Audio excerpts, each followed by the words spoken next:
Hello again. I'm Minister Stephen Hines, and I'm coming to you with another message that may enhance your life. Uh, but, these messages that I give, you know, uh, take them to heart because on this Christian journey, uh, many times we need to do what you call an overhaul. And I say that uh, meaning that we don't want to be uh, just Christian on the outward appearance, but we want to be Christian at our heart.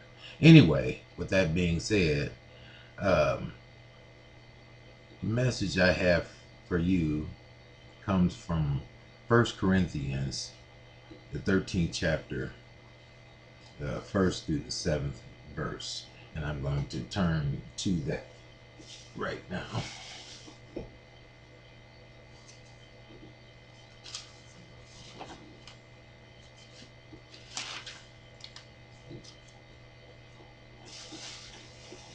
So we're at 1 Corinthians 13th chapter and verse 1 through verse 7.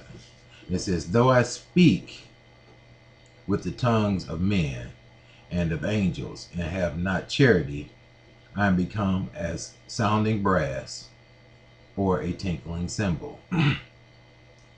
Verse 2, "And though I have the gift of prophecy and understand all mysteries and all knowledge, and though I have all faith so that I could remove mountains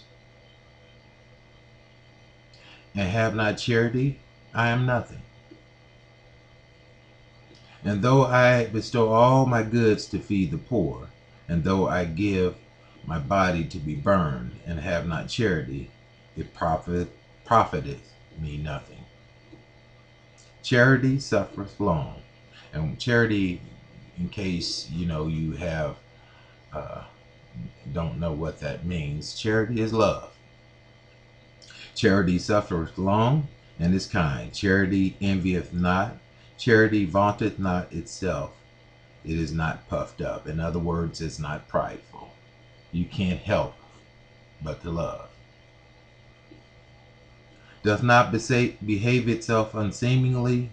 Seeketh not her own. Is not easily provoked. Thinketh no evil. Rejoiceth not in iniquity, but rejoiceth in truth. Beareth all things, believeth all things, hopeth all things, endureth all things. And to give you an example of this, it's kind of like when, and I'll give this example, kind of like when a son or a daughter loves your parents, their mom figure or your dad figure. Uh, they believe everything that you tell them. They love everything that you're about. They don't see the bad in you. They see the good in you. And that's kind of how we're supposed to be with God. We're supposed to understand and see, you know, the goodness and the greatness and love God for who He is. With that being said,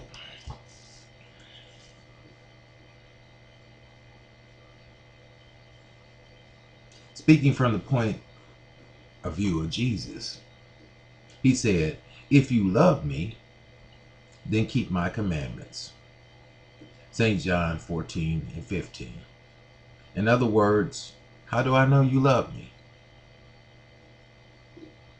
How do I know you love me? Well, Jesus put it in the fact that I know you love me if you keep my commandments. How many of you can truly say that your mother, your mates, or significant others truly love you? Don't answer that question because I don't want to start any fights. What is love?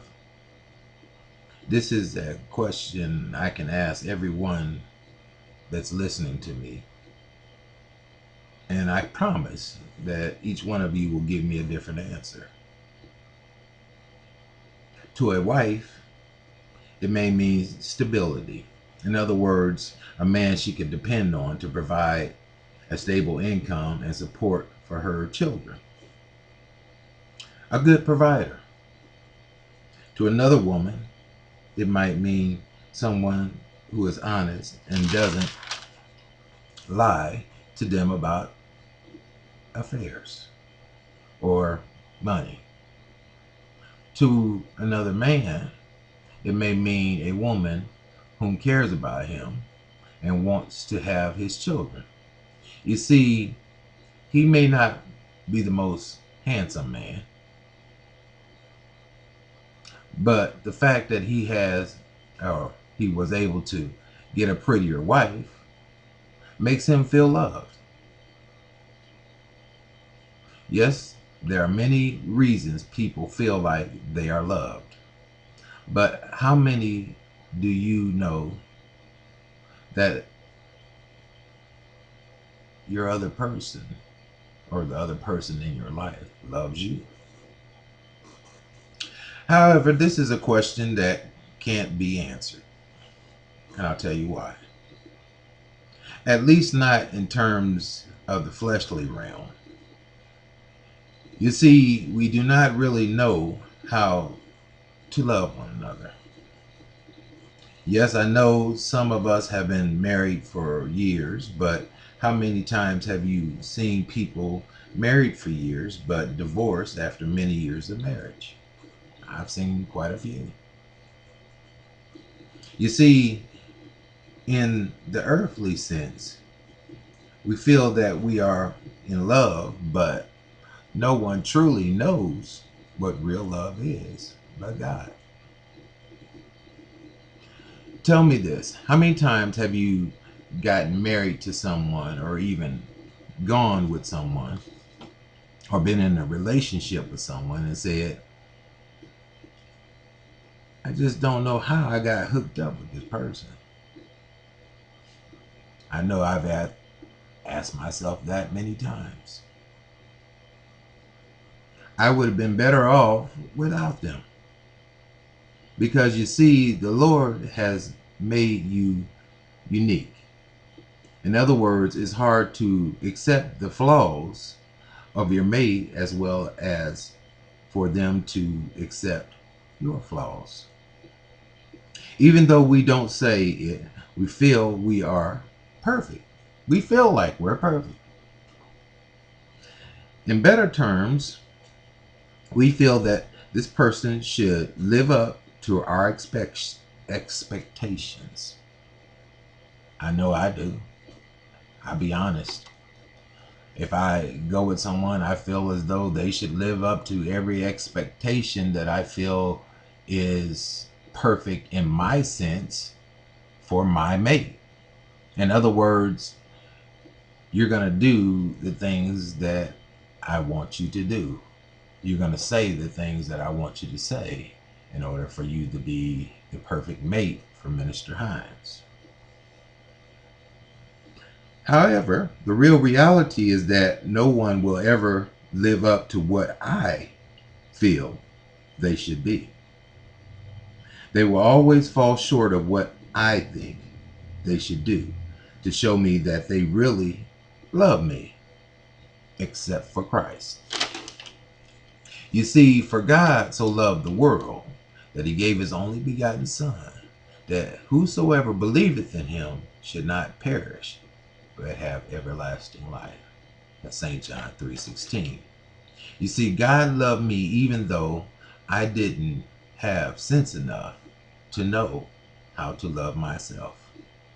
For years I thought love was any woman that laid down with me to have sex with me or showed me some affection. Little did I know this was a way to also control me. Oh yeah, sex is a tough drive. It's a powerful drive. And people use it many days, many times to control other people. However, the Lord didn't have to sleep with me Listen to this. The Lord didn't have to sleep with me, but gave me back my life just because he could. In other words, the Lord don't have to sleep with you to control you or even give you back your life. He did it for me just because he had compassion on me. Just because he could. Just to show me that he loved me. That was true love. They spit upon him. They hung him from a cross. I could remember reading about the crucifixion of Christ, how they hit him and they whipped him and beat him and all of this. Just so that you and I could have a connection to the Father. Just so that, just because you loved us. The only clue that we have about what real love is the example that Jesus left for us. No, you may not be beat, you may not be crucified, you may not be flogged and drugged, you may not have to carry a cross up a hill and have nails, put into your hands and into your feet. But you want to know what real love is? That's the love that our Father has for us. So with that, I'm not going to make this message long. I just want you to know that we as Christian people, we got to learn to love one another. We have to learn to love our enemies. This is a big order, I know, because it's really hard to love someone who you know don't like you. There's many people out here that don't like me. But you know what? It's not going to stop me from loving them. Until next time, this is Minister Hines, Church of Living God International Ministries of Illinois. And we hope that you sincerely got something out of this message. And we hope that God will touch your heart and you'll become part of us. We intend on showing God's love throughout the community and throughout the Christian community. And it doesn't matter where you belong or what church you belong to, you can still be part of us. And we're growing. God bless. And until next time, God bless you. And thank you for listening and watching.